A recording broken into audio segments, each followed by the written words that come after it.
If you haven't heard of the book, The 48 Laws of Power, well, you might be living under a rock. Today, I am privileged to talk to the man himself, the author of The 48 Laws of Power, Robert Greene. Robert, thank you so much for coming. Thank you for having me, Jefferson. I appreciate it. This is a conversation I'm very much looking forward to because your book is one that often when I make content or I'm speaking, there will typically be somebody who comes up and says, "Oh, well, have you read the 48 Laws of Power?" And I say, "Yes, I have." And what I want to talk about and what the listeners are going to get, what you're going to get in this episode is we're going to talk on, can you use power? And can you also maintain your own integrity? Because a lot of the times people find those to be conflicting in some way. Of they hear manipulation, they don't hear anything that is prescriptive that can improve their life. Robert, how would you define power? What does power mean to you? Well, power is a tool. It's totally neutral. Like a hammer, you can use it to build a house, or you could clobber someone over the head and kill them with it. So power is simply a tool. It's neutral. It is neither good nor bad. It can be used for evil. It can be used for great good. But power is the sense of having control over the immediate environment, over events that are occurring in your life. So to use this, to flip it around to the negative, if you sense in your daily life that you have no ability to influence your children, your spouse, your partner, the colleagues at work, your boss, the people in your company, it's a miserable, miserable feeling. You have no power, you have no control, you have no influence. You can't tell people to do something and they don't listen to you, right? Or they do things to you that kind of block your path, and you have no way of getting them to stop this. That feeling of powerlessness is something that human beings cannot endure very well. And if you feel powerless for very long, something's going to warp inside of you psychologically. You're going to turn inward. You're going to become resentful. You're going to become angry. You're going to have pools of anger, developing inside of you deeper and deeper and deeper. And you're not going to have control over yourself. So power is the first sense of control is over yourself, over your emotions, so that you're not always reacting and getting angry, so that you have a little bit of detachment. So when it comes to those situations where you need to move or influence people like your children, your spouse, your colleagues, your boss, you're able to step back a half step, a full step, couple steps, and think and go, what is it that will actually move that person in the direction that I want? How can I actually influence them effectively so they don't hate me, so they don't resent me, so that they actually do what is in my interest without maybe even realizing it, or that the interests align in some way? So that is power for me, right? It begins with yourself. It begins with a sense of detachment from the events happening to you. And it's the ability to strategize and think in each situation in life. This is a move that will gain me a little degree of control over events. You can never, ever have complete control. Life happens, things happen, pandemics happen, black swans happen. You can't control everything, right? But that little bit of margin of control is enough to kind of help you glide through life a little bit more smoothly. When I think of power, I think what you said is a perfect definition of it. One's ability to control or influence another's behavior, maybe including even their own. You have the personal power, you have relational power, like who in the dynamic might have more influence over the other between husband and wife or partner. And maybe there's political power, the ability to influence others, the ability to write laws, implement laws socially. And what I find, the people that I get to talk to are always looking for power of themselves and how they're going to improve their life. And where I teach is communication and the power of words. And this is why I really like, there's a number of the laws that you have out that are specific to communication, like using less words in particular. How do you find that communication and power intersect? They're obviously completely intertwined. So, but communication has to be strategic. Okay. And that's the problem that a lot of people have in this world. They think if they just talk, if they just say, this is what I want, this is what I need, please come and help me, that's communicating. All you're communicating is your insecurity and your needs. True communication is effective. It's strategic. Other people are naturally resistant to helping you or to aligning themselves with your interest. Everybody has their own problems. In the world today, we're all stressed. We're all working too hard. We never have enough time, right? So you talk to me about what you want. Okay, I'm kind of half listening, but you're kind of irritating me because you're just spewing things from your side, right? True communication is what I was saying before. You take that step back and you put yourself in the other person's shoes, right? You get out of your own head because you're so self-involved that you don't realize that your words are just landing nowhere. You get out of your head and you go, I'm dealing with another person. They are not me. They have their own problems, their own wishes, their own issues right now in the present, right? What is that? What is it that is going on in their head, in their world? Sometimes you have to do some research. Sometimes maybe you know them well enough. Maybe you don't know them at all, but you have to figure that out. It's a puzzle. Once you figure out their side, not your side, what they want, what they need, now you have some power to craft what you say to actually influence them, to appeal to their self-interest, which is one of the laws of power, one of the most powerful laws of all, right? So if I say something and I'm trying to influence, I'm trying to move them like on a chessboard in my direction, right? If I say something that appeals to their self-interest while it's also helping me, their eyes will light up, all those defenses that they have will start to go down. So communication is absolutely worthless unless it's strategic. And always say less than necessary is important because the natural tendency for a human being without self-control is just to spew words, just like verbal diarrhea. This is, my problems, my life. This is what's going on with me. This is what I need, blah, blah, blah, blah, blah, right? Just shut up, talk less, and think more about what the other person needs and craft your communication strategically. I wrote a book recently, and it's hard not to, I can't imagine writing a book and not having pieces of yourself in it. When you were writing this book, what was coming up for you in your own life? Are you just studying these elements of influence and control and power? Is it something that you were writing to yourself or for other people? Where did that come up for you? Well, it came from two things. First of all, a very deep desire to help people in this world. My books, I think very, very deeply. I'm working on my 8th book now, so Power isn't my only book. But I think very, very deeply of my audience, right? It's a form of communication, to get back to that, right? And I want to help people. I want to help people deal with their problems in a real way, not just to satisfy my own ego. So I have to think about how my words can actually be absorbed into your daily life. So that's one side. The other side is the book came from a lot of pain, right? So I entered life like most people, kind of naive, kind of innocent. I wasn't a good player naturally, necessarily at power, right? I made mistakes. I talked too much, probably. I outshone the master, right? On and on and on. I could go through a laundry list of the things that I violated. And I didn't realize that the world is political. I thought when you enter the work world, what matters is having results, is getting things done, is doing things well.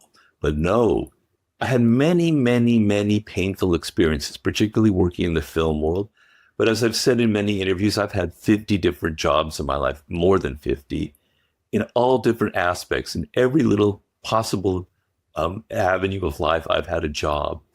And I suffer deeply. And I suffer deeply from the sense of people are so political. Their egos are involved in everything. You can see their egos as they walk past you, right? I would notice in the office that there was these hierarchies. I worked for a while at the magazine Rolling Stone. And there were these hierarchies. There was the boss, and you could just see this massive ego walking back and forth. Then there were all the other smaller little people working right under him and their egos. And there was little me in the corner as a copy editor, little tiny, tiny little ego. But that's what mattered. That's what made things run, was how well you impressed him, how you talked to the boss, in this case, Jan Wenner. And I thought, this is silly, but this is the real world. And you have to take the real world seriously. You have to succeed in the real world. So the book came from deep pools of pain from my own mistakes and from a deep desire to help other people, because I feel it's the source of a lot of depression and misery in life. You know, you say something or you do something thinking that you're on the right track, it's going to help you. And the next thing you know, you're fired or you're demoted. You don't know why. I felt, you know, I see people around me having these problems. So those are the two strands of the book: a deep desire to help people and a realization that the world is political, full of egos, and that mistakes are very costly and painful. And I made plenty of them. Yeah, well, you're not alone. We've all made a lot of mistakes. Looking back at it now and knowing the impact of the book, and I want to talk about the book specifically that you're writing and going to be releasing soon, is for those who haven't read it, or those who might go, you know what, now that I've listened to this episode, I want to pick it up again. Maybe they have it on their shelf. I haven't looked at it in a while. How do you find, and especially being the one that wrote it, that this topic can also be very healing? I get a lot of emails from people that, you know, it's helped them, it's turned their life around, or they've started a business because of the book. Of course, you know, it's anecdotal, so I'm sure there's a lot of stories out there of people who've been hurt, who've been on the other side of the manipulation. I understand that. But what's healing and liberating is to finally have that little light turned on inside of your brain that this is how the world works. I didn't realize that. I thought what mattered was just being myself. I thought that I could just do my job, say the things that I like, dress the way that I like to dress, just be myself, and it was enough. And no, I'm suffering from it. And just seeing that little switch go on in your brain that no, the game is different. It's played differently. There are rules to this game. You can't just come in and play poker and just do whatever you want. There are rules for poker. There are rules for chess. You don't know the rules. You're just playing terribly and you're suffering. And just that little bit of switch inside going, maybe I'm entering this game. Maybe I'm from the wrong angle. Maybe I'm being too selfish, egotistical. I'm too self-absorbed. And I'm not thinking enough about the players in this game. That little switch of your perspective, of how you look at it, can be deeply healing and enlightening, because it's not natural to us. As I said, it wasn't natural to me. So I think in that sense, that's what has helped a lot of people who, like myself, enter the work world a little bit innocent and a little bit on the naive side. This episode was brought to you by Cozy Earth. One of the reasons I love Cozy Earth is because their products are just that dang good when it comes to anything that I want to wear that is soft and comfortable. I'm talking about hoodies, sweatshirts, sweatpants, which I am wearing a lot of right now that in Texas it is less than 60 degrees, which means it's freezing here. From our bed sheets to our bath towels to everything that is quality product, That's Cozy Earth. And I love talking about them because I use their stuff all the time. Go to cozyearth.com/Jefferson, use the code Jefferson and get 40% off. cozyearth.com/Jefferson, get the code Jefferson for up to 40% off. If you're looking for anything in the holidays, you need to go check out Cozy Earth. You will not be disappointed, and you will find something that you go, oh, I need this and I need to get it for somebody else, but I definitely need it for myself. And now back to the episode. How can you tell if somebody is trying to manipulate you? Well, sometimes if people are clever, you're not going to realize it. Like if people are really good at the manipulation game, if they know the 48 laws of power, if they know how to seduce you, how to wrap their words and make you seem like they're just wonderful, that they're out for your best interest. If they're really good at it, you won't realize it until it's too late. And so in my book, I think my last book, The Laws of Human Nature, what I tell people is you need to identify these people before they enter your life or before you start listening to them. You need to be able to identify the manipulative types before they start charming you, before they start enchanting you, before they start wrapping you up in their dramas. Because if you fall into that trap, it's going to probably be too late. Most people aren't such good manipulators. And you can sense it, right? They're very passive aggressive. They say things that they want to get from you, but there's a subtext involved, right? And a lot of the bad manipulators, you can feel it. You have an intuitive sense. You can understand it. There's something in their body language, something in how they speak. It doesn't seem sincere. But the main thing is to be able to sense people's character, to be able to identify the types of people out there. So, as I said, there's some people out there who are brilliant at the manipulation game, for whatever reason, not because maybe necessarily they read my book, but because it's in their DNA. They're just naturally good at it, right? People who are very political, okay? So your task is to be able to see through these people, because the problem that a lot of people have, you see, I have to kind of circle around here a little bit. The thing that I try to say in the 48 Laws of Power is that it's a game of appearances. Appearances matter so much in this power game. How you present yourself, how people see you, act like a king to be treated like a king, right? Recreate yourself. Your appearances is what people are judging you by, right? So at the same time, you have to control your appearances so people see you as powerful, but you have to see like a laser through other people's masks, through other people's games that they're playing, through the appearances they're trying to create. So the great manipulators out there, right, they have signs. They're not perfect. They give little clues, little crumbs that reveal that they're trying to play this kind of game on you. And that's why I wrote The Laws of Human Nature, where I give you tools for identifying the great narcissists out there. Because most of the master manipulators are toxic narcissists, and you have to be able to identify them before they enter your life. How to identify people who are full of envy. They are a very dangerous type. They'll become your best friend in order to hurt you, to sabotage you, because they feel envious. You have to identify them before they get into your life, on and on and on down the line. So that's sort of my advice. There's no simple answer how to identify a manipulator.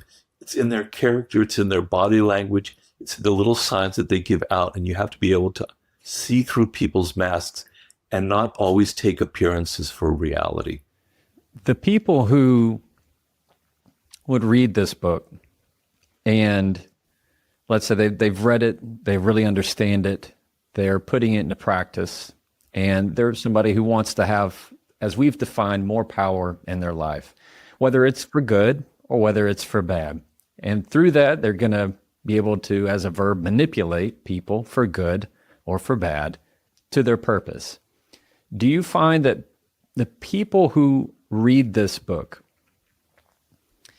are doing it with ill intent or for good intent? Like I know you have to have had a lot of feedback from this book over the last many years. Yeah. And I'm curious what you'd speak to that. Well, let me clear up one thing, though, that not all of the laws are about manipulation, right? Right. I mean, I guess it's how you define manipulation. But creating compelling spectacles, one of the laws, is, creating something that draws a lot of attention, right? Which is what a lot of life and social media involves. Now, you can say in some ways it's manipulation, but it's also just trying to please people, just trying to bring pleasure into the world, just trying to create a spectacle that attracts attention. I don't necessarily see every law in there about manipulation. But to get to your point, I've said this before, the people who are really, really nasty and evil at the game of power, and they're out there. I would say maybe 3 to 5% of the population would be like that. Maybe I'm overestimating the number. You don't really need a book like The 48 Laws of Power, right? They've been learning this from a very early age. They probably had troubled childhoods. I don't want to get too deep into the psychology of that, but they've been wounded in their childhood, right? And they learn from the age of 6 or 7 or 8. This is how you get people. This is how you string people along. This is how you get attention. This is how you be dramatic. This is what you say. This is how you get mommy and daddy to pay attention to me. This is how, you get the teacher to like me. They've learned this step by step at an early age. By the time they enter the work world in 22, they've been doing this in high school. They've been doing that at college or wherever. They're getting better and better at it. Then this book comes along, The 48 Laws of Power. Well, they don't need to read that. If they read it, it's just going to confirm the things that they've kind of intuitively understood. Now, I don't deny that there's going to be a percentage of people who read that book and go, wow, I can really be nasty in the world. I can really use this now and get a lot of power. And they are using it for bad purposes. I understand that, and I have to own up to that, and I'm not completely naive about how the book is used. But the vast percentage of people, and I know this from the emails I get hundreds, thousands, tens of thousands of them in the last 20 some years, probably hundreds of thousands in the end, are people who are like myself, who are naive, who didn't understand how the game is played, who entered the work world with all kinds of illusions that were bred into them because your parents don't tell you, your teachers, your parents in your schools don't tell you that there are people out there who are manipulative, that the world can't be political, that everyone out there has egos. Nobody teaches you this. All of the books are so sweet and sugary, telling you self-help books, just cooperate. This is how to be a good human being. And you enter the work world and nobody prepared you for the slap that you have from people being so nasty and political and ego-ridden. Nobody taught me this. They glom onto the book like it's, water in the desert. Wow, he's teaching me something real. That's the majority of readers, I believe. I could be wrong. There's no science behind it. I don't have data. Anecdotal data, though, is sort of how I believe it. These are the readers that are attracted to the book. What I have found in my own life is so much of what I have seen and ran into with, especially in what they would early childhood trauma, like what you just talked about. People who are proficient at lying or manipulating or exercising, as we can define, power. It's because at that point in time in their life, there was an actual utility to it. They were able to get mom and dad to stop arguing. They were able to keep the family together. They were able to not get in trouble, to keep themselves from getting abused or whatever it is. That so much of it, they have already learned. And whereas some people might be, like you said, they think everything's roses and they just get hit with the tidal wave as soon as they enter the real world of, wow, it doesn't matter how nice I am. They're going to be rude to me. It doesn't matter how clean I play. I'm never going to get anywhere if I don't do X, Y, and Z. Nobody taught me the true rule, the hard knock rules. Yeah. Is that fair? Yeah. I mean, I wrote a book about warfare, and one of the concepts called the 33 Strategies of War. And one of the concepts in there is what we call asymmetric warfare. And that's what is also called dirty warfare, right? People who like terrorism, okay, or like guerrilla warfare, where the rules are thrown out, where you're willing to do anything. But usually it comes from armies that are much smaller and weaker. And that's certainly the origin of terrorism, right? You're going to leverage your smallness, your small size, your small army, by being as nasty and amoral, and you'll do anything to get power to hurt the enemy, okay? And what happens is, oftentimes, the enemy plays by rules, is good. And so in asymmetric warfare, right, there's also an ethical asymmetry. So I think of things like Putin in Russia, for instance, okay? He's somebody who's willing to do anything for power, as nasty and as dark, whatever works for him and his country is what he will do. When you have these European countries with their democracies and their rules and their organization and their bureaucracies, and they're continually at a disadvantage, facing somebody who's willing to do anything, much more than they're willing to do. We find this as well in American politics, okay? So in life, the same thing happens. When there are people out there in your office who their ethics and their morals are thinner than yours, they're willing to do things that you would never consider doing, you're at a continual disadvantage. You're not willing to do the dirty things that they're doing, right? How do you defend yourself in a world where some people are willing to do things that you would never consider doing, right? Well, you have to become strategic, and you have to understand that you don't have to be evil. You don't have to lower yourself to their level. You don't have to play fire to hit fire with fire. You could do different things to upset them, to be strategic, to deter them from hurting you, etc. But the fact that there are asymmetries out there, there are people who are willing to do things that you're not willing to do, is the source of a lot of problems and pain in your life and suffering. And you're going to suffer throughout your life because of that. You know, those toxic narcissists, their gamut of what they're willing to do is like this, and yours is like this. And so, you know, you're constantly being hit by things, and you're not necessarily understanding because you're a good person. You don't necessarily register all the dark things that they're doing until it's too late. Before we keep going, I want to take a second to tell you about Monarch. The holidays are great, but they come with a lot. Travel, gifts, family gatherings. It's one of those times where money moves fast, and it helps to actually see where it's all going.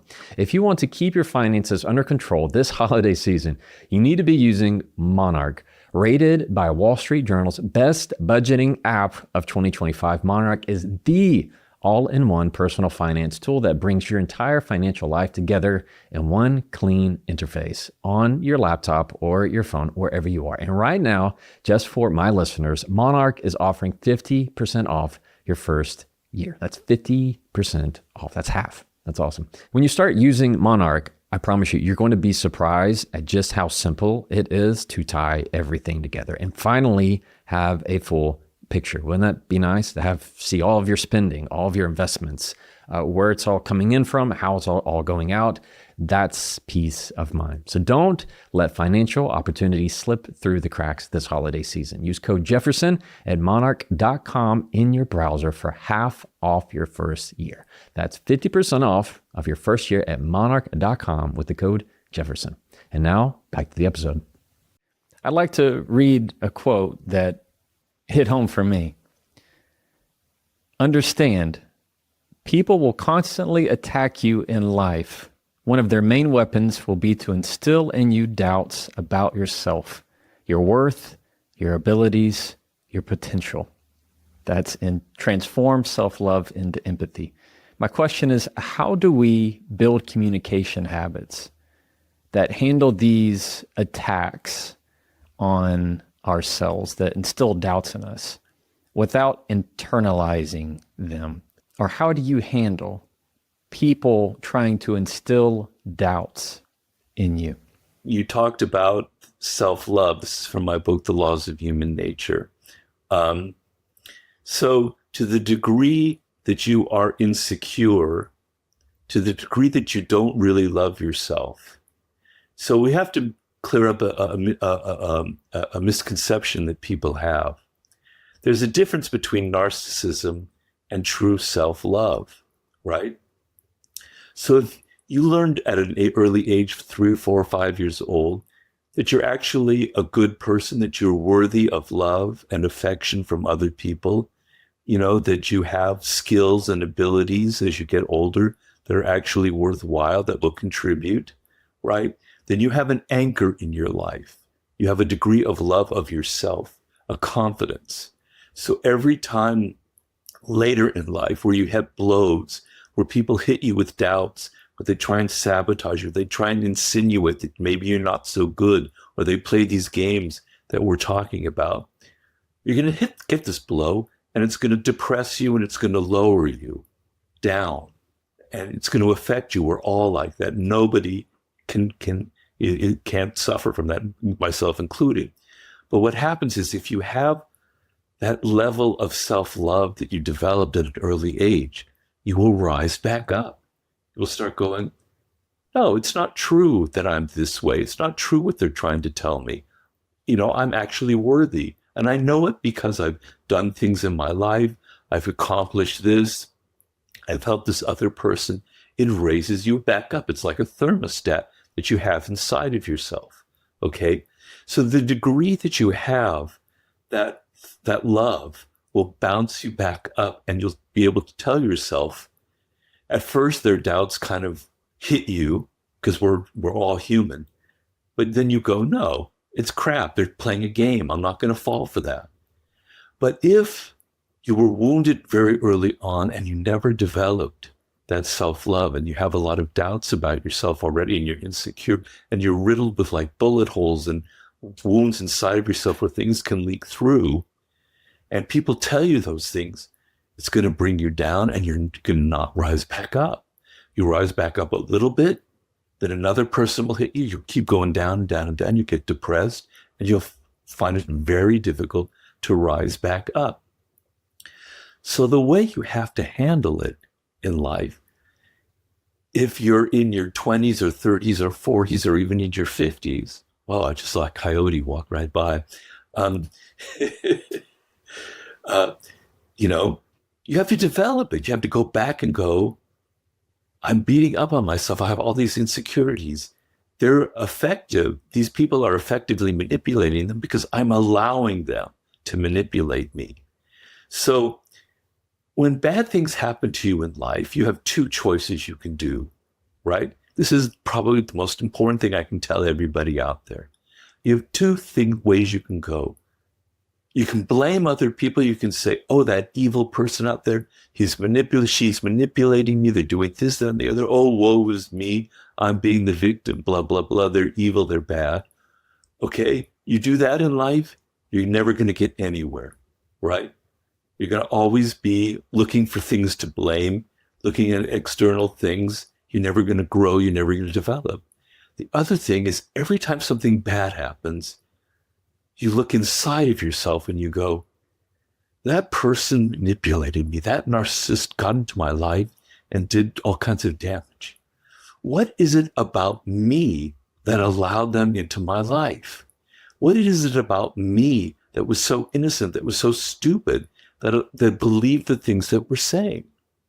Okay, so if you're able to learn and grow from these events and look at yourself and go, why was I allowing them to hit me and hurt me and instill these doubts, and why did they affect me? What's wrong with me? Well, maybe I don't love myself enough. Maybe I don't have enough confidence in myself. How do I build that up? Well, I have to go back to my childhood. I have to think about the things that I've actually accomplished. I have to build it up slowly, slowly, slowly. And that's how you handle things. But if you can't look inside of yourself and go, the bad thing happened and I have to learn from it and I had to grow, and maybe some of it's my own fault, you're sunk in life for the rest of your life. You'll never, ever develop. I want to take a quick second to tell you about Momentous. Momentous is a sponsor of this podcast. I am so excited to be talking about because I use this stuff every single day. When I tell you I ingest it and I feel like I am making myself a better person every time I do, it's because that is the absolute truth. Momentous, they make the science of better performance simple. And you might be thinking, look, Jefferson, I am not huge on exercise. I'm not some athlete. I'm not running everywhere. I get it. I do. I get it. Momentous is giving me the nutrition that I know I'm not getting in my very busy day. So here's how I think about it. I know I want to show up my best. That means I need to start with what I'm putting in my body. That has to do with all of my nutrition. So what am I taking? I take a lot of Momentous stuff. I do their whey protein, which is grass-fed. I use their creatine. I use their magnesium, L-threonate. They have a whole sleep stack that I take, which helps me sleep at night. It's restful. I take all their omega-3s, and it's in my fridge. I love this stuff. And I used it before they were ever a sponsor. So when I'm pressing record to talk to you, or I'm stepping on a stage to speak to people, it matters what I put in my body. You can go to livemomentous.com, use the code Jefferson, and get up to 35% off your first subscription. That's livemomentous.com/Jefferson. Momentous, when your moment matters, make it count. And now, back to the episode. I want to make sure and touch on the project you've been working on. I believe it's called The Sublime. The Law of the Sublime, yeah. Yeah, tell us about it. Do you have a release date for it? Well, I'm very finally happy to announce that, yes, it should be out in October of 2026. And That's fantastic. Well, yeah. I mean, I've been working on it for 5.5 years now, and so every day, constantly, it's been a roller coaster. So to see the end is almost brings tears to my eyes. I can't even That's wonderful. handle it. This will be your 9th book? It'll be my 8th book. 8th book. Okay. 8th book. Wow, that's incredible. Can you give us a little preview of The Law of the Sublime? So it's a little bit influenced by the near-death experience I had 8 years ago when I suffered or 7.5 years ago when I suffered a stroke. And I came this close to dying myself, and my wife basically saved my life. I was driving my car here in Los Angeles. She saw my face just falling apart, something weird going on. I was driving. I wasn't aware of any of it. She forced me off the road. She called 911. They came quickly. If any of those little things hadn't happened, if they'd been a minute later or she hadn't recognized it, I wouldn't be talking to you right now. I'd either be dead or I'd be in a vegetative state. So life is this very thin thread, right? Where things can, you can definitely slip off the edge and you're not aware it can happen at any moment. And the sublime is this understanding that to be alive, to simply be alive, to see the world, to see things as they are, to see birds, to see nature, to see human beings, to see that you and I are talking on this instrument right now, which 50 years ago would seem like something from some science fiction story, is utterly mind-blowing. But people don't realize that they walk through their lives with their phones stuck in their face. They're thinking about, reading about what people had for breakfast. Their minds are getting smaller and smaller. They're shrinking down. They're not opening up to the infinite, to the vastness of this world, to the amazing fact that we're on a planet with life in a cosmos. There's probably very little, hardly maybe no life at all. That it evolved to where we are today, that we're human beings, that we have what we have. Is utterly unbelievable. And I'm trying to open your eyes to each of the different aspects of what I call the sublime. Then I talk about childhood and how our childhood was all of our childhoods were so intense, were naturally sublime, and what that means. how the brain and consciousness itself is utterly weird and sublime, how other animals and their consciousness and how we can kind of study and empathize with other species is utterly sublime. Love, which is a chapter, is a sublime quality. History in the past and our ancestors is an incredible thing. I talk about ancient civilizations. I described to you what the ancient city of Babylonia looked like.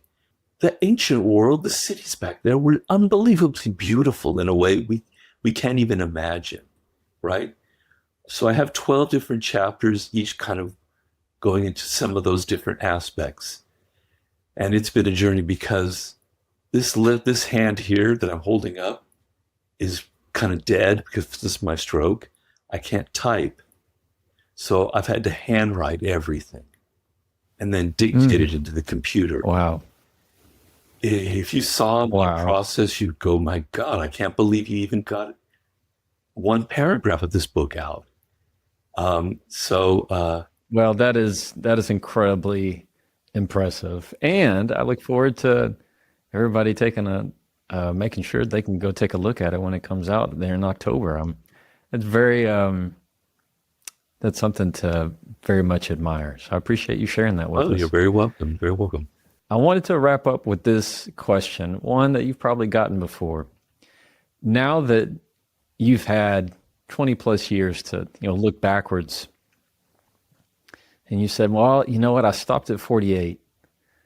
If there ever could be, now looking at it, another law, maybe one or two, that you thought, well, I'd add this one. Do you have one? The 49th law is there is no 49th law, right? Jefferson, to be honest with you, when I finish a book, I kind of move on. I'm on to the next project. Yeah. I'm on to seduction. I'm on to war. I'm on to mastery. I'm working with 50 Cent. I'm doing them all. I'm so absorbed in them, I don't really go back and think, what did I miss in that book over there? I try to tell myself psychologically, you covered it all, move on to the next project, don't look back kind of thing. That's sort of my guiding philosophy in life. I think that's a pretty good philosophy, one I can certainly relate to.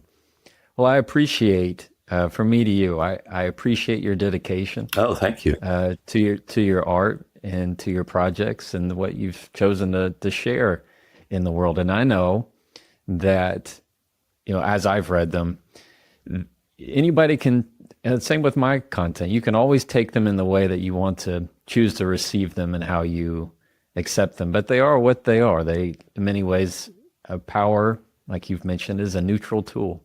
And so what I've learned in our conversation today is, number one, power is the ability to control or influence another to your desired outcome. And those that don't have the power, they're the ones that they feel powerless. In many ways, feel like they got left behind and didn't learn these tools.